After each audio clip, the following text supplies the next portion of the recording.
அனைவருக்கும் வணக்கம். யூனிவர்சல் ஆலயம் தேவனுடைய ராஜ்யத்தின் நம்முடைய தலைமை சபை மவுண்ட் ரோடில் அமைந்துள்ள ஆலயத்தின் சாலை வழி இதுவே. நீங்கள் யார் சென்ட்ரல் ரயில் நிலையத்திலிருந்து ஆலயத்திற்கு வருவீர்களோ இதுதான் உங்களுக்கான சாலை வழியா இருக்கிறது. சாந்தி, LIC, 1000 விளக்கு இந்த வழிகளை நீங்கள் கடந்து வருவீர்கள் நம்முடைய ஆலயத்தை சென்றடைய. நாம் இந்த வீடியோவில் முன்னோக்கி செல்லலாம்.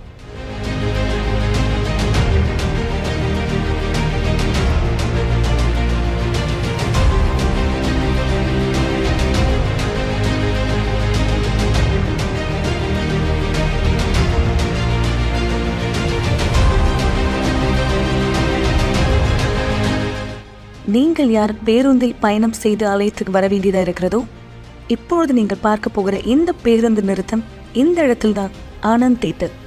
இந்த பேருந்து நிறுத்தம் தான் உங்களுக்கானது. நீங்கள் ஆலயத்திற்கு வருவதற்கு இங்கு தான் இறங்க வேண்டும்.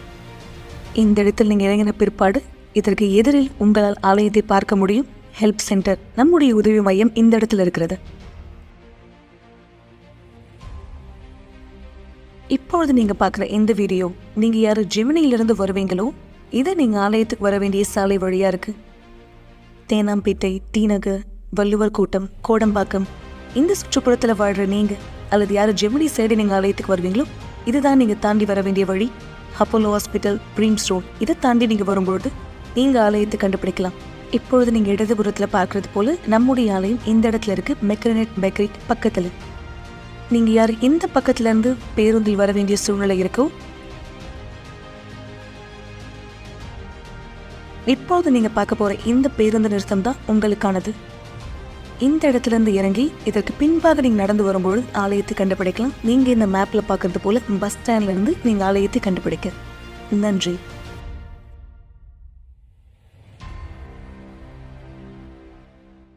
எல்லோருக்கும் இனிய மாலை வணக்கம் மக்களே. வியாழன் இரவு அன்பின் சிகிச்சை திருமண வாழ்க்கைக்கான விசேஷமான ஆலோசனை கூட்டம். கண்டிப்பா இதான் நான் உங்களுக்கு சொல்ல முடியும். ஆலோசனை கூட்டம் வெறும் ஜபம் மாத்திரம் அல்ல. திருமண வாழ்க்கை என்று பேசும்போது, எதிர்காலம் என்று பேசும்போது, அன்பின் வாழ்க்கை என்று பேசும்போது கண்டிப்பா ஆலோசனை மிக அவசியம்.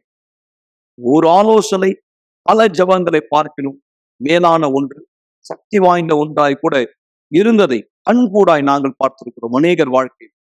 எனவேதான் உங்களுக்கு திருமண பிரச்சனைகள் அல்லது எதிர்காலம் சம்பந்தமான குழப்பங்கள், குடும்பத்துக்குள்ள இருக்கிற குழப்பங்கள், ஒரு சரியான ஆலோசனை தேவையானால் வியாழக்கிழமைகளிலே எங்களோட நீங்க இணையலாம். விசேஷமாய் நான் உங்களை இந்த அன்பின் வாழ்க்கை, அன்பின் சிகிச்சையின் கூட்டத்துக்கு வரவேற்கிறேன். ஒவ்வொரு வியாழக்கிழமையும் இரவு 7 மணிக்கு மிக சரியா. இதோ இந்த நேரம் நீங்கள் பார்த்த இந்த வீடியோ எங்கே நம்முடைய தலைமை சபை இருக்கிறது என்பதனுடைய வீடியோ இந்த பக்கமாய்தான் பல தடவை இவர் கடந்து சென்றார். ஆனால் ஒவ்வொரு தடவை தேவன் இதோ நான் உங்களோடு பேசுவது போல அவருக்கு அழைப்பு கொடுத்த பொழுது, ஆலயத்தினுடைய அந்த நுழைவாயிலில் காண்பித்த அழைப்பு கொடுத்த போது அவர் நம்பவில்லை. என் உண்மையில் அவருக்கு இது மேல அபிப்பிராயம் கூட இல்லை. ஆனா ஒரு கட்டம் வந்தது. வாழ்க்கையினுடைய ஒரு மோசமான சூழ்நிலைக்கு விழ தள்ளப்பட்டார். சரீரபூர்வமாய் வாழ்வா சாவா என்ற ஒரு நிலம். அந்த நேரம் தேவன் மீது அவர் மீண்டும் தன் நம்பிக்கை வைத்ததுனால் மிக சரியா அவருடைய மனைவி இன்றைக்கு இந்த தம்பதியர் தேவன் சக்திக்கு ஒரு சாட்சியா இருக்கிறார்கள். அற்புதமான இந்த சாட்சி நீங்கள் துவக்கத்திலே பார்க்கும்படி விரும்புகிறேன். தொடர்ந்து நிகழ்ச்சியிலே முன்னோக்கி செல்லலாம். இன்றைய குடும்பங்களை கர்த்தர் ஆசீர்வதிக்கும்படி விசேஷமாய் நான் இந்த நிகழ்ச்சியின் இறுதியிலே உங்களுக்கான ஒரு சிறப்பு ஜெபத்தை செய்ய போகிறேன். வணக்கம், என் பெயர் வி நாகேஷ். எனக்கு வயசு 50. இவங்க என் மனைவி. வணக்கம், என்னோட பேர் கோமதி. 20 வருஷத்துக்கு முன்னாடி என் வாழ்க்கையில் நான் ஒரு குடிகாரன், புகைப்பழக்கம் உள்ளவன், அந்த மாதிரி இருந்தவன். இதே யூனிவர்சல் ஆலயத்தை ஏளனமாக பேசினவன். அந்த ஜீசஸை நான் கிண்டல் பண்ணவன். இன்றைக்கி அந்த கடவுள்கிட்ட நான் இங்கே நிற்கிறேன். எனக்கு 1 வருஷத்துக்கு முன்னாடி பக்கவாதம் வந்துடுச்சு. இடது கால் விளங்காமல் போயிடுச்சு. அப்போ என்னோடய வாழ்க்கை சூனியமாகிடுச்சு. எனக்கு தற்கொலை எண்ணமே வந்துச்சு. இதுக்கு மேலே எதுக்கு வாழ்கிறது, யார் இருக்கிறா நம்மளுக்கு வாழ்கிறதுக்காக அப்படின்னு தற்கொலை பண்ணுற அளவுக்கு நான் போயிட்டேன். என் வாழ்க்கை அவ்வளோ ஒரு இருளாக இருந்தது என் வாழ்க்கையில். என்னோட இவர் உடம்பு சரியில்லாமல் இருந்தாங்க. அப்போ வீட்டில் ஒரே வேர்வையாக இது பண்ணிட்டு இருந்துச்சு. சரின்னு சொல்லிட்டு நாங்கள் ராயப்பேட்டாக்கு கூட்டின்னு வந்தோம். டாக்டருங்கெல்லாம் பார்த்தாங்க. பார்த்துட்டு இந்த மாதிரி இவருக்கு வேறு மாதிரி ப்ராப்ளம் இருக்குன்னு சொல்லி எக்ஸ்ரேலாம் எடுக்க ஆரம்பித்தாங்க. எல்லாம் எடுத்துகிட்டு அவங்களுக்குள்ளேயே நிறைய பேசிக்கிட்டு இருந்தாங்க. அப்புறம் எங்கள் பையனையும் எங்கள் அண்ணாவையும் கூப்பிட்டாங்க. இல்லை நான் தெரிஞ்சுக்கிறேன், எதுவாக இருந்தாலும் என்கிட்ட சொல்லுங்கள் அப்படின்னு சொல்லிட்டு நானே போய் கேட்டேன். என்னாச்சு சொல்லுங்கள், எதுவாக இருந்தாலும்னா இல்லைம்மா இல்லை நீங்கள் உண்மையை சொல்லுங்கண்ணா. இல்லை அவர் சீரியஸான கண்டிஷனில் தான் இருக்கார், இப்போதைக்கு நாங்கள் எதுவும் சொல்கிற நிலமையில இல்லை, 5 நாள் இந்த கழிச்சு தான் நாங்கள் எது வேணாலும் சொல்லுவோம் அப்படின்னு சொன்னாங்க. அதுக்கப்புறம் என் தங்கச்சி வந்தா, அவள் வந்து என்கிட்ட சொல்கிறா, அக்கா நீ முழங்கால போட்டு நீ ஜெபம் பண்ணு, நீ ஆண்டவர்கிட்ட கேளு, கண்டிப்பாக வந்து மாமா பொழைச்சிப்பாரு, நீ வந்து மற்றவங்க யாரும் நம்பாத, நீ அவர்கிட்ட பேசு அப்படின்னு அவள் சொன்னான். அவள் சொல்லும்போது கூட நான் பெருசாக எடுத்துக்கல. சரி கடவுளைன்னா எல்லாருங்க அவருக்கு தெரியாததா, நம்ம இது பண்ண நம்ம சொல்லி தான் அவருக்கு நம்ம பிரச்சனை தீர்ப்பாரா அப்படின்னு நினச்சிட்டு நான் இது வரேன். 2 நாள் ஆச்சு, 3 நாள் ஆச்சு, எதுவுமே மாற்றம் இல்லை. 3ஆவது நாள் எனக்குள்ளேயே ஒரு வந்து பேசினேன், ஏன் சொல்கிறத நீ செய்ய மாட்டேன்ற, கேளு, நீ கேட்டால் நான் கொடுப்பேன்னு எனக்குள்ள ஒரு இது இருந்துச்சு. சரின்னு சொல்லிட்டு நான் மனசால் விட்டு நான் கேட்டேன். இது மாதிரி அவரை மட்டும் என் 2 குழந்தைங்களோட இவர் எனக்கு ஒரு குழந்தையா நீ எனக்கு கொடுத்துட்டேன்னா நான் உன் ஆழத்துக்கு வரேன், உன்னையே நான் ஏற்றுக்கிறேன் கடவுளே, எனக்கு அவர் முக்கியம், நான் அவரை நேசித்தேன், நான் அவரை வந்து அவ்வளோ உயிராக நான் அவரை இது பண்ணிகிட்ருக்கேன், எனக்கு அவர் வேணும் அப்படின்னு சொல்லி நான் கடவுள்கிட்ட கேட்டேன். அதுக்கப்புறமா 3 நாள் கழிச்சுட்டு பெரிய டாக்டர் வந்தார், நரம்பு டாக்டர் இது பண்ணார், கையை அசைக்கிறாரு, எல்லாம் செய்கிறாரு. ஆனால் அவருக்கு இருக்கிற ப்ராப்ளம்லாம் அப்படியே தான் இருக்குது. ஆனால் அவர் பேசுகிறாரு, அவருக்கு இருக்கிற ப்ராப்ளத்துக்கு வந்து சாப்பிட முடியாது, வாமிட் வரும், மூச்சு விட முடியாது, தும்மல் வரும், இந்த ப்ராப்ளம்லாம் வருமா. ஆனால் அவர் சொல்கிற இவ்வளோ வருது, ஆனால் இவர் வந்து நல்லா பேசுகிறாரு, பார்க்குறாரு, எல்லாம் செய்கிறாரு. என்ன அதிசயம்னு எங்களுக்கே தெரியல, இது எப்படின்னு எங்களுக்கு சொல்ல முடியல, இது ஸ்ட்ரோக்குன்னு சொல்ல முடியல, இல்லை வேறு ஏதாச்சும் ப்ராப்ளம்னு சொல்ல முடியலையேம்மா அப்படின்னு சொல்லி திருப்பி ஒரு 2-3 டெஸ்ட் எடுத்தாங்க. அதுக்கப்புறமா அவர் ப்ராப்ளம் என்னமோ அப்படியே தான் இருக்குது, ஆனால் என்னன்னு தெரியல, கடவுளோட இதில் அவர் வந்து எல்லாமே அவருக்கு நடந்துகிட்டு இருக்குது, நீங்கள் டிஸ்சார்ஜ் பண்ணிவிட்டு கூட்டின்னு போங்கன்னு சொல்லிட்டு 9ஆவது நாள் வீட்டுக்கு அனுப்பிட்டாங்க. வீட்டுக்கு வந்ததுக்கப்புறம் அவர் இனிமேல் வேலைக்கு போகக்கூடாது, எதுவுமே வருமானம் இல்லை வீட்டில், என் பையனை படிக்க வைக்கணும், என் குழந்தைங்களும் நான் பார்த்துக்கணும், இவரையும் பார்த்துக்கணும், மருந்து செலவு இருக்கணும், 5 லட்சம் கடன் என் வீட்டில் இருக்குது. இந்த மாதிரி நிலைமையில தான் வந்து நான் யூனிவர்சல் சர்ச்சுக்கு நான் வந்தேன். இங்கே வந்து ஜெபத்தில் கலந்துக்கிட்டேன். கலந்ததுனால இப்போ வந்து பூர்ணமாக குணமாயிடுச்சு. என் கை கால் எல்லாம் என் வேலையை நானே செஞ்சுக்கிறேன். யாருடைய தெய்வம் இல்லை, ஆண்டவனுடைய தெய்வத்தினால என் வேலையை நானே பூர்ணமாக செஞ்சுக்கிறேன். நான் இன்றைக்கி காலையில் நான் தனியாகவே வாக்கிங் போகிறேன், வீட்டுக்கு வரேன், எல்லாமே நான் செய்கிறேன். இது கடவுளுடைய அனுகிரகம். இன்றைக்கி என் கணவர் வந்து குணமாயிட்டார், நல்லபடியாக இருக்காங்க. ஆனால் இருந்தாலும் என் குடும்பத்துக்கு வந்து வருமானன்றது எதுவும் இல்லை. என்ன பண்ணுறது ஏது பண்ணுறதுன்னு முடிச்சுட்டு இருக்கும்போது அதுக்கப்புறமா தான் என்னோட பணமே எனக்கு ஆண்டவர் வந்து வர வச்சுட்டு அதில் வந்து நான் வந்து சின்னதாக ஒரு கடை எடுத்து சொந்தமாகவே நாங்கள் வாங்கிட்டு அதில் உள்ள பணம் சம்பாரிச்சுக்கிட்டு தான் இன்றைக்கி என் குடும்பத்துக்கு, எங்கள் வீட்டுக்காருக்கு மருந்து செலவுலேருந்து, கடன்லேருந்து, என் பிள்ளைங்களுக்கு வந்து ஃபீஸ்லேருந்து எல்லாத்தையுமே அதுலேருந்து தான் எனக்கு கடவுள் எல்லாமே வழி நடத்திட்டு இருக்காரு. அந்த கடை வச்சும் எனக்கு வருமானம் பத்தாமல் இருந்தது. இப்போ ஒரு 10 நாளாக எனக்குள்ளேயே ஒரு போராட்டமாகவே இருந்துச்சு. அதுக்கப்புறமா நான் கடவுள்கிட்ட கேட்டேன், இதை நான் எப்படி மேல்படுத்தணும்னு கேட்டதுக்கு எனக்குள்ளேயே ஒரு சின்னதாக யோசனை வந்துச்சு. சரி இதை செஞ்சால் நம்மளுக்கு இன்னும் கொஞ்சம் கை காசு வருமானு சொல்லிட்டு போன சனிக்கிழமை தான் நான் அதை ஆரம்பித்தேன். அதை ஆரம்பித்தப்போ வந்து எனக்கு மீறி வருமானம் வந்து நான் எதிர்பார்க்காத வருமானத்தை ஆண்டவர் எனக்கு கொடுத்துருக்காரு. அதை வச்சு இப்போ முழுமையாக என்னோட பிரச்சனை எல்லாம் முடிஞ்சதுக்கப்புறமும் வீட்டில் வந்து நான் காசை வந்து எடுத்து வைக்கிற அளவுக்கு எனக்கு கடவுள் வந்து என்ன ஆசீர்வாதம் வச்சிருக்காரு. அந்த அளவுக்கு அற்புதமாக கொண்டு வந்திருக்காருன்னா அது கடவுளோட விருப்பம். நம்ம பிஷப்போட ஆசீர்வாதத்தோட தான், அவரோட பிரேயரும் அவரோட எங்களை அன்பா வழி நடத்தி இந்த இடத்துல வந்து நாங்கள் வந்தால் மூஞ்சி சுளிக்காம எங்களை கட்டி பிடிச்சிக்கிட்டு இப்படி இருங்க அப்படி இருங்கன்னு பிஷப் எங்களுக்கு ஒவ்வொரு விஷயம் அவர் பேசும்போதெல்லாம் ஆண்டவரே எங்களுக்கு நேரில் வந்து ஒவ்வொரு விஷயம் நேற்று கூட வீட்டில் பிரச்சனை விஷயமா வீட்டில் நடந்த விஷயம் ஒவ்வொன்றும், ஏன்னா வீட்டில் நடக்கிற எல்லா பிரச்சனையும் நான் இங்கே வந்தேன்னா அதை நான் சந்திக்கிறேன். கடவுள் என்கிட்ட பேசுகிறாரு, இதுதான் உன் பிரச்சனை, நீ இனிமேல் இப்படி இருக்கணும், நீ இப்படி இருக்கணும், நீ இதை தான் பேசணும் அப்படின்னு அவர் எனக்கு வந்து பள்ளிக்கூடத்தில் ஒரு இது சொல்லி கொடுக்குற வாத்தியார் மாதிரி எங்களுக்கு பாடம் நடத்தி எங்களை வெளியில் அனுப்புகிறாரு. அதுக்கப்புறமா அது வீட்டுக்கு போனால் கரெக்டாக அந்த மாதிரி நாங்கள் நடந்துக்கிட்டாக்கா அவ்வளோ அற்புதமாக வீட்டில் வந்து ஒவ்வொரு விஷயம் எங்களை விட்டு விலகி போய்கிட்டே இருக்கு. கோயிலுக்கு இந்த சர்ச்சுக்கு வரத்துக்கு கூட ஆட்டோக்கு கூட காசு இல்லாமல் இருந்த ஒரு நாள். அப்படிப்பட்ட நிலைமைய இப்போ நாள் மற்றவங்களையும் கூட்டின்னு போகலாம் அப்படின்ற நிலைமைக்கு எங்களுக்கு வந்து ஆண்டவர் வளர்த்து விட்டுருக்காரு, எங்களை ஆதரிச்சிருக்காரு, ஆசீர்வாதமாகவும் வச்சிருக்காருன்னா கடவுளோட பெரிய ஒரு அற்புதத்தையும் எங்களுக்கு கொடுத்துருக்காரு. அந்த அளவுக்கு நாங்கள் வளர்ந்துருக்குறோம். இப்போ வந்து ஒரு நாளும் கடவுள் வந்து என்னை அற்புதமாக வழி நடத்திட்டு இருக்காரு. என்னோட வருமானத்தை வச்சு நான் வீட்டை நல்லா ரன் பண்ணிகிட்ருக்கேன். எந்த ஒரு பிரச்சனையும் இல்லை. இங்கேயும் வந்து நான் நிம்மதியாக இருக்கேன். இங்கே வரும்போது தான் நான் நிம்மதியாக அடைகிறேன். இங்கேருந்து போகக்கூடாதுன்னு கூட ஒரு நேரம் என் மனசுக்குள்ளே படும். ஆனால் இங்கே வந்ததுக்கப்புறம் அவ்வளோ நிம்மதியாக இருக்கேன். அவர் சொல்கிற ஒவ்வொரு வார்த்தையும், பிஷப் சொல்கிற ஒவ்வொரு வார்த்தையும் என் மனசுக்குள்ளே ஆண்டவர் பேசுகிற மாதிரி இருக்கும். அதோடு நான் வீட்டுக்கு போனால் வீட்டில் எனக்கு அவ்வளோ ஒரு நிம்மதியும் சமாதானத்தையும் கொடுத்துட்டு என்னை நல்லா வழி நடத்தி வச்சுருக்காரு. நான் எப்போல்லாம் குழப்பத்தோடு இந்த ஆலயத்துக்கு வரும்போது, ஒவ்வொரு நாளும் ஒவ்வொரு குழப்பத்தில் வரும்போது எனக்கு உடனே தேவன் பேசிடுவார். அதுக்கு உண்டான பதில் வந்து கொடுத்துருவார் தேவன்.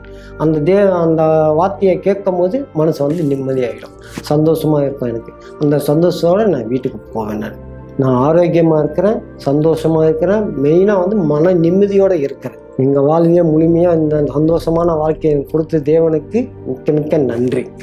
ரொம்ப நன்றி பட்டிருக்கோம். இந்த சாட்சியம் சொல்கிறதுக்கு, இந்த அற்புதத்துக்கு வச்சு எங்களை மாதிரி நிறைய பேர் ஆசீர்வாதமாகவும் இருக்கும். நன்றி. ஆவிக்குரிய பாதிப்பினுடைய அடையாளங்களை நீங்கள் பார்க்கும்படி நான் விரும்புகிறேன். இந்த சாட்சி கண்டிப்பாக உங்கள் அநேகருக்கு ஒரு தெளிவை ஏற்படுத்தி இருக்கும். புரிந்து கொள்ளுங்கள் மக்களே, உங்கள் தலையெழுத்தல்ல நீங்கள் கஷ்டப்பட வேண்டியது. உங்கள் பிரச்சனைக்கு பின்பாய் ஒரு இருளின் தாக்கம் உண்டு. வெள்ளிக்கிழமை விசேஷமாய் நாளை நான் உங்களை வரவேற்கிறேன். தேவனுடைய அக்கினி எல்லா இருளை எரிக்கும்படியான இந்த சிறப்பு கூட்டத்துக்கு விசேஷமா இரவு 7 மணி. நீங்க மற்ற நேரங்களில் வர விரும்பினால் நீங்கள் தொடர்பு கொள்ளுங்க. அது விலாசங்களை அறிய விரும்பினால் உடனே நீங்கள் தொடர்பு கொள்ளலாம். உங்களுக்கு ஒரு ஊழியக்காரன் சரியான வழிகாட்டுதலை கொடுப்பார். இந்த அடையாளங்களை தொடர்ந்து ஆவிக்குரிய தாக்கத்தால் தாக்கப்பட்ட, பாதிக்கப்பட்ட, அடிமைப்படுத்தப்பட்ட, அதனுடைய அடையாளங்களை அனுபவித்துக் கொண்டிருந்த ஒரு சாட்சி நீங்கள் பார்க்கும்படி நான் விரும்புகிறேன். கர்த்தருடைய ஆவியின் வல்லமையால் இந்த நபர் கட்டவிழ்க்கப்பட்ட, முற்றிலுமாய் விடுதலை பெற்று இன்றைக்கு புது வாழ்க்கை துவக்கத்துல வாழ்ந்து கொண்டிருக்கிறார். இந்த அடையாளங்களை தொடர்ந்து சாட்சி கவனிங்கள். மேலும் அதே சமயம் ஒரு பாட்டில் தண்ணீர் அல்லது ஒரு டம்ளர் தண்ணீர் ஆயத்தப்படுத்திக் கொள்ளுங்கள். நிகழ்ச்சியின் இறுதியிலே நாம் அதை ஆசீர்வதிக்க போகிறோம். உங்களால் தூங்க முடியவில்லை, ஆனால் அலாரம் ஆஃப் ஆகி விடுகிறது. பிற்பாடு மிக அலுவலான வேலையை செய்ய நீங்கள் தூங்குகிறீர்கள். ஏராளமான காஃபி, எனர்ஜி ட்ரிங்கை உட்கொண்டு அந்த நாளை நீங்கள் கடந்து செல்கிறீர்கள். இழந்தவராய் இப்படியாவது அவங்க வாழ்க்கை சென்ற வருடம் முழுவதும் இருந்தது. நாளை உறங்க முடியவில்லை என்பது சாதாரணமான ஒரு விஷயம் அல்ல. இது மாத்திரம் நீங்கள் சந்திக்கிற பிரச்சனைகள் அல்ல. வீட்டில் நீங்கள் பார்க்கிற அந்த நிழல்களை பற்றி என்ன சொல்வது? அப்படி அதிலிருந்து நீங்கள் விடுபட போகிறீர்கள். மீண்டும் நேற்று ராத்திரி உடலில் அழுத்தத்தை உணர்ந்தீர்கள், இருக்கப்படுவதை போல உணர்ந்தீர்கள். தூக்கத்திலே முரமானதை போல உங்களால் அசையவோ அல்லது கத்தவோ கூட முடியவில்லை. உங்கள் உயிரே கூட போகக்கூடிய அளவிற்கு காலை வேலை வருகிறது, மீண்டும் அலாரம் ஆஃப் ஆகிறது. நீங்கள் பரபரப்பான அலுவலை மீண்டும் துவங்குகிறீர்கள். இது பேசுவதற்கு மிக கடினமான ஒரு சூழ்நிலை. இந்த வழக்கமான தொடர்கதை விட்டு வெளியே வர வழி உண்டா? டிவி தானாகவே ஆஃப் ஆகி விடுகிறது. வீட்டில் தனியே இருந்தாலும் கூட யாரோ ஒருத்தர் உங்கள் பொருளை மாற்றி மாற்றி வைக்கிறார்கள். நீங்கள் ஆவிக்குரிய தாக்குதலுக்கு பாதிக்கப்பட்டிருக்கிறீர்கள். இது 5வது தடவை இந்த மாதம் பதற்றத்திற்கான மாத்திரை வாங்க நீங்கள் மருந்து கடைக்கு சென்றது. இந்த மாதத்திலே அதிர்ச்சி தாக்குதலில் இருந்து உங்களை காத்துக் கொள்ளும்படி இறந்து போன குடும்பம் ஒருத்தர் உங்களோடு பேசுவதை போன்ற குரல்களை கேட்கலாம். இது இனி உங்கள் வாழ்க்கையாய் ஒருபோதும் இருக்கக்கூடாது. ஒவ்வொரு வெள்ளிக்கிழமையும் எங்களோடு இணையுங்கள். இந்த தொடர் சங்கிலியில் ஆவிக்குரிய அழுத்தத்திலிருந்து விடுபட 282 அண்ணா சாலை, சென்னையில்.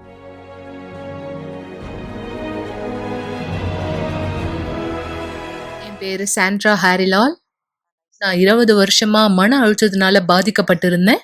என்னுடைய மன அழுத்தமானது எனக்கு குழந்தையிலிருந்தே உருவாச்சு. நான் எங்க அம்மாவோட இருந்தேன். நானும் எங்க அம்மாவும் எங்க தங்குறதுன்னு கூட எங்களுக்கு தெரியாது. பல நேரங்கள்ல நாங்க ரோட்டு பக்கத்துல தான் இருப்போம். சில நாள் ராத்திரிகள் பாலத்துக்கு அடியில தூங்குறதுக்கு முயற்சி செய்வோம்.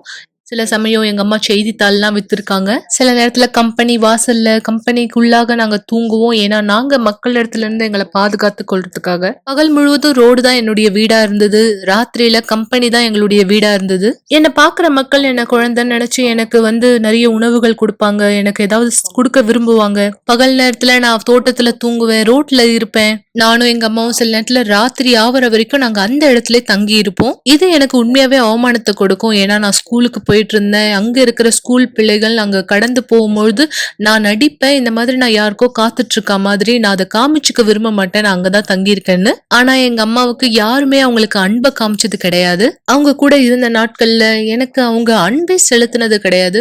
இன்னும் சொல்ல போனா என்ன துன்புறுத்துவாங்க. எனக்கு எதுவும் கொடுக்க மாட்டாங்க. என்கிட்ட இருக்கிறதும் பிடுங்கப்படுறதா இருந்தது. ஸ்கூலுக்கு போறது கூட எனக்கு மிகவும் கஷ்டமா இருந்தது. இன்னும் சொல்ல போனா நான் அவங்களால நிறையவே துன்புறுத்தலுக்கு ஆளானேன். அதனாலதான் நான் அதை சொன்னேன். அவங்களுக்கு யாருமே அன்பு செலுத்தினது கிடையாது. அதன் காரணத்தினாலதான் அவங்க என் மேல அன்பா இல்ல. இதுதான் என்னுடைய சூழ்நிலையா இருந்தது. என்னுடைய தாயாருடைய துன்புறுத்தல் நிமித்தமா நான் வீட்டை விட்டு ஓடினேன். நான் ஒரு உறவுல ஈடுபட்டேன். அந்த உறவும் கூட ரொம்பவும் தவறானதா இருந்தது. துன்புறுத்தக்கூடியதா இருந்தது. ஏன்னா அந்த ஆள் போவாரு, வெளியே போய் குடிச்சிட்டு வருவாரு, என்னை பணம் கேட்டு அடிப்பாரு, துன்புறுத்துவாரு, சூடு வைப்பாரு, ரொம்பவும் கொடுமை செய்வாரு. இன்னும் சொல்ல போனா ஒவ்வொரு நாளுமே இந்த மாதிரி எனக்கு நடக்கும். அவர் குடிச்சிட்டு வருவாரு, என்னை போட்டு அடிப்பாரு, முடிச்சதும் தூங்கிடுவாரு. நான் ஏதாவது சமைப்பேன், அதை எடுத்து என் மூஞ்சுக்கு நேரா வீசி அடிப்பாரு. எனக்கு சாப்பிட எதுவும் தர மாட்டாரு, எனக்கு உணவு அளிக்க மாட்டாரு. அவருக்கு ஏதாவது தேவைன்னா என்னை பயன்படுத்திப்பாரு. பல நாட்கள் நான் ரூம்குள்ள அடைக்கப்பட்டவளா என்னை பூட்டி வச்சிருந்தாரு. இதன் காரணமா நான் ரொம்ப அதிக மன அழுத்தத்துக்கு உள்ளானேன். அதனால நான் என்ன மறிச்சுக்கணும்னு நினைச்சேன். நான் கீழே போனேன், ஏதாவது கிடைக்குமா என்ன மறிச்சுக்கிறதுக்குன்னு யோசிச்சேன். ஏன்னா நான் உண்மையாவே சாகணும்னு நினைச்சேன். நான் என் வாழ்க்கையில மிகவும் சோர்ந்து போயிட்டேன். நான் போனேன், கிருஷ்ணால எடுத்து குடிச்சிட்டேன். அதனால 2 நாள் நான் வியாதிப்பட்டு இருந்தேன். இந்த துன்புறுத்தப்பட்ட உறவுல இருந்து நான் என்ன விலக்கிக்கணும்னு நினைச்சேன். அதை விட நினைச்சேன். இந்த உறவின் மூலமா எனக்கு ஒரு குழந்தை இருந்தது.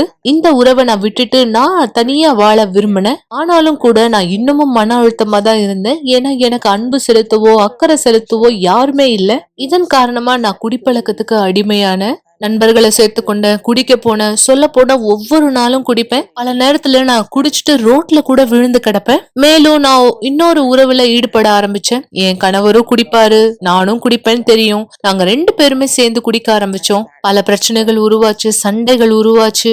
இந்த உறவுலும் எனக்கு ஒரு குழந்தை கிடைச்சது. ஆனாலும் என்னுடைய மன அழுத்தம் என்னை விட்டு எங்கேயுமே போகல. அது அங்கதான் இருந்தது. ஒரு நாள் நான் வீட்ல இருக்கும் பொழுது டிவி ப்ரோக்ராம் பார்த்தேன். அப்பதான் பாஸ்டர்ஸ் நான் டிவில பார்த்தேன். உண்மையா சொல்லணும்னா அவங்க என்ன சொன்னாங்கன்னு எனக்கு சுத்தமா புரியல. ஆனா ஒரு விஷயம் மட்டும் புரிஞ்சது. இவங்களால எனக்கு உதவி செய்ய முடியும்னு நான் நம்பினேன். உடனடியா நான் அவங்களுக்கு தொலைபேசியில தொடர்பு கொண்டேன். அவங்க எனக்கு ஆலயத்துக்கு வரும்படி அறிவுரை கூறினாங்க. இந்த ஆலயம் பக்கத்துல இருக்கோ, நீங்க அந்த ஆலயத்துக்கு போங்கன்னு சொல்லியிருந்தாங்க.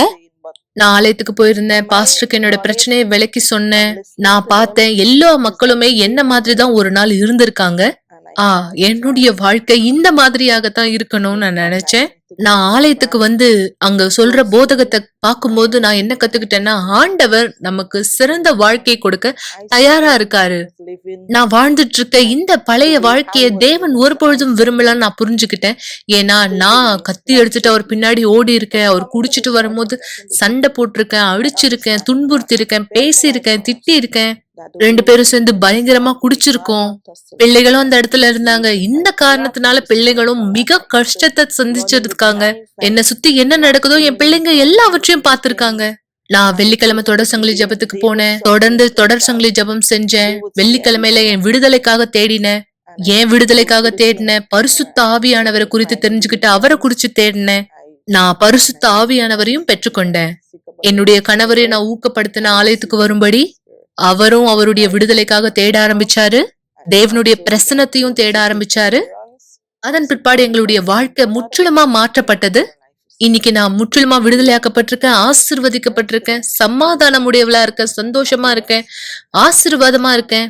இப்ப நான் சமாதானத்துல இருக்கேன். இனிமேலும் மன அழுத்தத்துல இல்ல. இனிமேலும் துன்புறுத்தப்படுற உறவுல இல்ல. ஏன்னா நான் ஒரு ஆசீர்வதிக்கப்பட்ட உறவுல இருக்கேன். இனிமேலும் நான் குடிப்பழக்கத்துக்கு அடிமையா இல்ல. குடிப்பழக்கமுடைய நண்பர்கள் என் மத்தியில இல்ல. எனக்குள்ள தேவனுடைய பிரசன்னம் இருக்கு. அவரே என்ன பாதுகாக்கிறவரா இருக்காரு.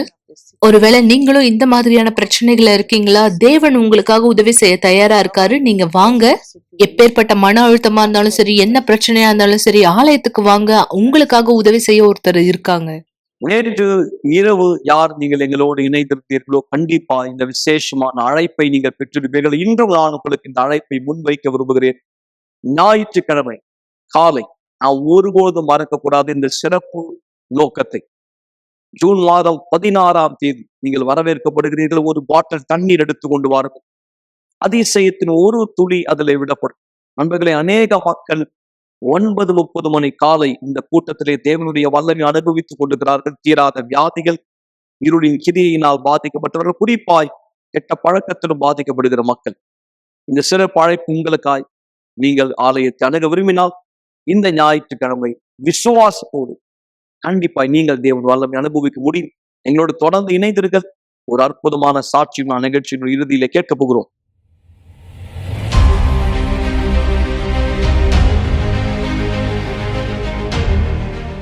கவலைப்படுவதை நிறுத்துங்கள். நிகழ்ச்சியை பார்த்து கொண்டிருக்கிற மக்கள் எல்லோரும் மீண்டும் என்னுடைய இனிய மாலை வணக்கம். இந்த நேரம் நான் நம்முடைய தலைமை சபை மவுண்ட் ரோடிலே யூனிவர்சல் ஆலயத்தினுடைய நுழைவாயிலே நிறுத்து ஞாயிற்றுக்கிழமை அதி அற்புதமான சாட்சிகளை மக்கள் அனுபவித்தார்கள். அதிசயத்தின் ஒரு துளி அவர்கள் கொண்டு வந்த தண்ணீர் பாட்டிலே விடப்பட்ட தீர்க்க முடியாத வியாதி, தீராத நோய்கள், தாங்க முடியாத வலிகள், தூக்கமின்மைகள், கெட்ட கனவுகள், மன அழுத்தம், ஐயம், இப்படி பலவிதமான ஆவிக்குரிய தாக்கத்தினால் பாதிக்கப்பட்ட மக்கள் ஞாயிற்றுக்கிழமை அநேக அடையாளங்களை, அதிசயங்களை, அற்புதங்களை அனுபவித்தார்கள் இந்த அதிசயத்தின் துளியின் மூலமாக. எனவே இந்த நிகழ்ச்சி பார்க்கிற உங்களை நான் விசேஷமாய் வரவேற்கிறேன். இந்த ஞாயிற்றுக்கிழமை நீங்கள் ஒரு பாட்டில் தண்ணீர் எடுத்துக்கொண்டு வருவீர்கள். இங்கே இந்த இடத்திலே உங்களுக்கான அதிசயம் காத்திருக்கிறது. மக்களே, வசனம் சொல்லுகிறது, விசுவாசிக்கிறவர்களுக்கு எல்லாம் கூடும். விசுவாசிக்கிறவர்களுக்கு அடையாளங்கள் நடைபெறும். எனவே உங்களுக்கு ஒரு அடையாளம் தேவையா? நீங்கள் விசுவாசிக்கிறீர்களா? இது உங்களுக்கான இடம். இந்த ஞாயிற்றுக்கிழமை காலை 9:30 மணி நீங்கள் எங்கள் சிறப்பு விருந்தினர் முற்றிலும் இலவசமாய் ஒரு பாட்டில் தண்ணீர் ஆயத்தப்படுத்துங்கள். அதே சேர்த்து ஒரு துளியை பெற்றுக்கொள்ளும்படி நீங்கள் அடுத்த சாட்சியாய் மாறுபடி.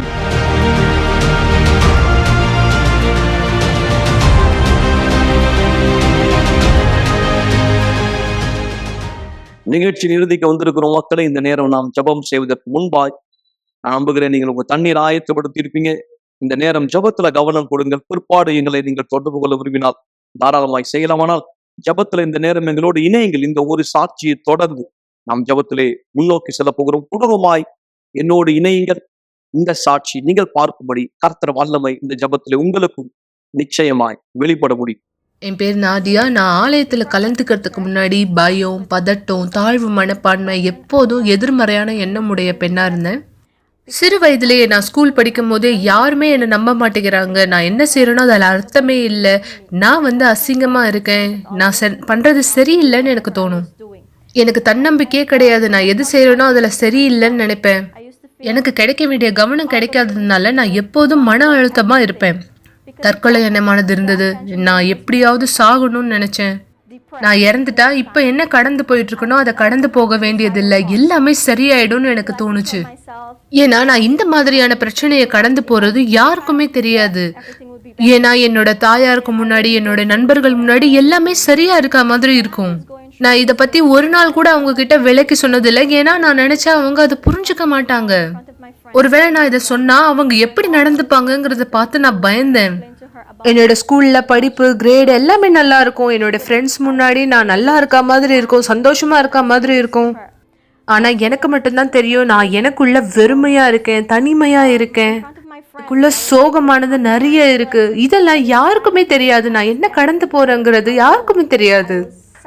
என்னுடைய அப்பா தான் என்னை யூனிவர்சல் ஆலயத்துக்கு கூட்டிட்டு வந்தாரு. அந்த தருணத்துல தான் சிறப்பு நிகழ்ச்சிகள், தொடர் சங்கிலி ஜபம் அதெல்லாம் நடந்துகிட்டு இருந்தது. ஆனா நான் உண்மையா, நேர்மையா, விசுவாசத்தோட கலந்துக்கல.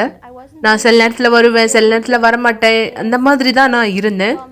ஆனா நான் ஒரு நாள் தீர்மானிச்சேன், இனிமேல நான் இதே மாதிரி இருக்கக்கூடாது, நான் இதை ரொம்ப கவனமா எடுத்துக்கணும் அப்படின்னு நினைச்சேன். நான் தொடர் சங்கிலி ஜபத்துல மிகவும் கவனமா இருந்தேன். நான் இந்த தொடர் சங்கிலி ஜபத்துல என் வாழ்க்கையை மாத்திப்பேன். அதனால நான் எல்லா நாளும் ஆலயத்துக்கு போனேன். புதன்கிழமை பரிசுத்த ஆவியானவர் கூட்டத்துக்கு வந்தேன், வெள்ளிக்கிழமை விடுதலைக்கான கூட்டங்களுக்கு வந்தேன். இந்த மாதிரி நான் கூட்டங்களுக்கு தொடர்ந்து வரும்பொழுது எனக்கு அது உற்சாகத்தை தந்தது. மேலும் நான் காட்லிவுட் குரூப்லயும் கலந்துக்கிட்டேன். அதில் நிறைய விதமான டாஸ்க் இருந்தது. எனக்கு அது ரொம்ப சந்தோஷமா இருந்தது. ஒரு பொண்ணு அந்த டாஸ்க்கை நான் பண்ணும் போது பலமா உணர்ந்தேன். நான் தொடர் சங்கிலி ஜபத்திலையும் ரொம்ப கவனமா கலந்துக்கிட்டு காட்லிவுட் டாஸ்க் எல்லாத்தையும் பண்ணும் பொழுது நான் இனிமேலும் அதே பழைய நபரா இல்லை. நான் சோகமா இல்லை, எனக்குள்ள தன்னம்பிக்கையானது இருக்கு. இன்னைக்கு இப்போ யாருடைய உறுதிப்படுத்துதலும் எனக்கு தேவை கிடையாது. நீ இதை பண்ணணும், நீ அதை பண்ணணுங்கிறது தேவையில்லை. ஏன்னா எனக்குள்ள தன்னம்பிக்கை இருக்கு. நான் நம்புறேன், நான் எதை செய்யறேனோ சிறந்ததா செய்யறேன். நான் இந்த மன அழுத்தம், பயம், தற்கொலை எண்ணத்திலிருந்து விடுதலையான பிற்பாடு நான் புரிஞ்சுக்கிட்ட ஒரு விஷயம் என்னதுன்னா, பரிசுத்த ஆவியானவர். அன்னையிலிருந்து நான் இன்னும் அதிகமா என்னுடைய ஆவிக்குரிய வாழ்க்கையில முதலீடு செஞ்சேன். நான் அதிகமா உபவாசம் இருந்தேன், அதிகமா ஜபிச்சேன், நடுராத்திரியில எழுந்து ஜபிச்சேன். என்னுடைய சிறந்த நோக்கங்களை நான் தேவனோடு செஞ்சேன். நான் அதிகமா பிஷப்போட மெசேஜ் எல்லாம் கேட்டேன். புதன்கிழமை மற்றும் ஞாயிற்றுக்கிழமை கூட்டங்கள்ல கலந்துக்கிட்டேன். பாஸ்டர் என்ன சொல்லி கொடுக்குறாரோ அதன்படியே செய்ய ஆரம்பிச்சேன். ஒரு வெள்ளிக்கிழமையில தான் நான் பரிசுத்த ஆவியானவரை பெற்றுக்கொண்டேன். அந்த நாள் பாஸ்டர் ஒரு சிறப்பு நோக்கத்தை ஏற்படுத்தினாரு. எல்லாரையும் பீடத்தை முன்னாடி கூப்பிட்டாரு. நானும் பீடத்துக்கு முன்னாடி போனேன். ஏன்னா எனக்கு பரிசுத்த ஆவியானவர் வேணும். அந்த நாள்ல தான் நான் பரிசுத்த ஆவியானவர் அபிஷேகத்தை பெற்றுக்கொண்டேன். என்னுடைய முழு பலத்தோட நான் அவரை தேட ஆரம்பிச்சேன். எனக்குள்ளாக அந்த உறுதியானது இருக்கு. அந்த நாளிலிருந்து எனக்குள்ள சமாதானம் இருக்கு. தேவன் என் கூட இருந்தாருன்னா நான் எல்லாத்தையும் செய்ய முடியுங்கிற உறுதியானது எனக்குள்ள இருக்கு. இனிமேலும் நான் தாழ்வு மனப்பான்மையில இல்ல, மன அழுத்தத்துல இல்ல, தற்கொலை எண்ணத்துல இல்ல. நான் சொன்ன எந்த விஷயமும் இனிமே என் வாழ்க்கையில கிடையாது. நான் உதவியாளரா இருக்கேன். எனக்குள்ள பரிசுத்த ஆவியானவர் இருக்காரு. எனக்குள்ள இருக்கிற சந்தோஷத்தை நான் மற்றவங்களுக்கு கொடுக்கறவங்களா இருக்கேன். என் வாழ்க்கையை தேவன் முழுமையா மாற்றி இருக்காரு. நான் முன்பு இருந்த அதே நபர் இன்னைக்கு கிடையாது. ஒரு கிளாஸ் தண்ணீரை ஆயத்தப்படுத்திக் கொள்ளுங்கள் அல்லது தொலைக்காட்சிக்கு அருகாமையிலே வாருங்கள். இந்த நேரம் உங்களுக்கான ஒரு சிறப்பு ஜெபத்தை நாம் செய்ய போகிறோம். நேற்றும் இன்றும் என்றும் மாறாத தேவன், உதவியின் கரம் இந்த மக்களுக்கும் இன்றைக்கு நீட்டப்படுகிறது. இந்த வாசல் வழியாய் உள்ளே நுழைந்த வந்த விசுவாசத்தோடு பல பரிதவிப்பான நிலைமையில நோக்கி வந்த இந்த ஒவ்வொரு மக்களுக்கும் உதவியின் கரத்தை நீட்டி இருக்கிறீரானால் இன்றைக்கு இந்த நிகழ்ச்சி பார்க்கிற இவருக்கும் கண்டிப்பாய் வழி உண்டு. இவரால் ஒருவேளை வார்த்தையை 100% புரிந்து கொள்ள முடியவில்லை அல்லது ஏற்றுக்கொள்ள முடியவில்லை. ஆனால் கடுகளவு இவருக்குள்ள அந்த நம்பிக்கை இருக்குமானால் இவர் வாழ்க்கை மாற முடியும், நீர் இவருக்கு உதவி செய்ய முடியும் என்று இந்த நம்பிக்கையின் மூலமாய் நீர் செயல்படுகிறேன் என்பதில் எனக்கு சந்தேகம் இல்லை. இந்த தண்ணீரை நான் ஆசீர்வதிக்கிறேன். இதை பருகுகிற தருணம் எல்லா பயங்கள் நீ, சந்தேகங்கள் நீ, குழப்பங்கள் மறைந்து இந்த குடும்பத்துக்குள் இருக்கிற சண்டைகள், பிரச்சனைகள், கருத்து வேறுபாடுகள் மறைந்து தம்பதியருக்குள் ஒற்றுமை, குடும்பத்துக்குள் சமாதானம் வருவது, எல்லா பிரிவினையின் ஆவிகள் கட்டவிழ்க்கப்படுவதாய், அதாவது இந்த குடும்பத்திலிருந்து கட்டவிழ்க்கப்படுவதாய், இந்த திருமணத்திலிருந்து கட்டவிழ்க்கப்படுவதாய், நீக்கப்படுவதாய் தேவன் இந்த வீட்டை ஆஸ்வதிக்கிறேன், குடும்பங்களை ஆஸ்வதிக்கிறேன், தண்ணீரை ஆஸ்வதிக்கிறேன். இந்த ஜபத்தின் மூலமாய் இந்த அதிசயத்தை நீ செய்கிறேன், நான் விசுவாசிக்கிறேன், நன்றி செலுத்துகிறேன். ஆண்டவராகிய இயேசுவின் பெயராலே ஆமென். ஆசீர்வாதமான தண்ணீரை பருங்கள் மக்களே. நீங்களும் உங்கள் குடும்பத்தாரும் ஆசீர்வதிக்கப்பட்டீர்கள். சமாதானமான இரவா இருக்கட்டும். நாளை இரவு மீண்டும் இதே நிகழ்ச்சி சந்திக்கும் வரை தேவன் அனைவரை ஆசீர்வதிப்பாரார். சென்று வாருங்கள். ஒரு நாள் நீங்க கடைசியா இந்த உலகத்துல எழுந்துப்பீங்க. அந்த நாள் கடைசியான நாளா இருக்கும்.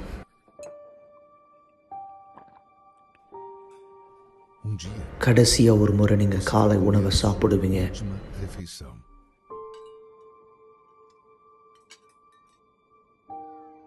ஒரு நாள் உங்க குடும்பத்தினுடைய முகத்தை கடைசியா நீங்க பார்ப்பீங்க.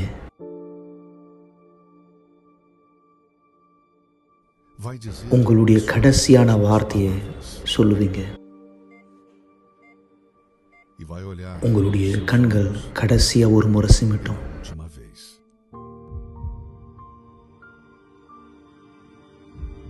உங்க இருதய துடிப்பு கடைசியா ஒரு முறை துடிக்கும்.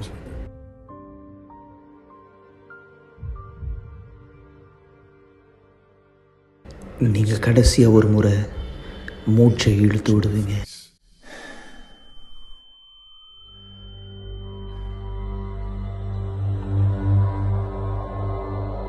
அந்த நேரம் உங்களுடைய ஆவிக்குரிய கண்களை திறக்கப்படும்.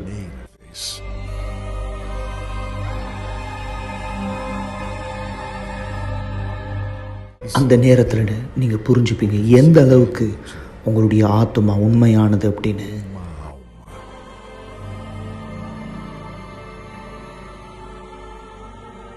அந்த நாள் இந்த பூமியில நடந்தது எல்லாமே உங்களுடைய ஆத்மாவை காப்பாற்ற மட்டும் நீங்க புரிஞ்சுப்பீங்க.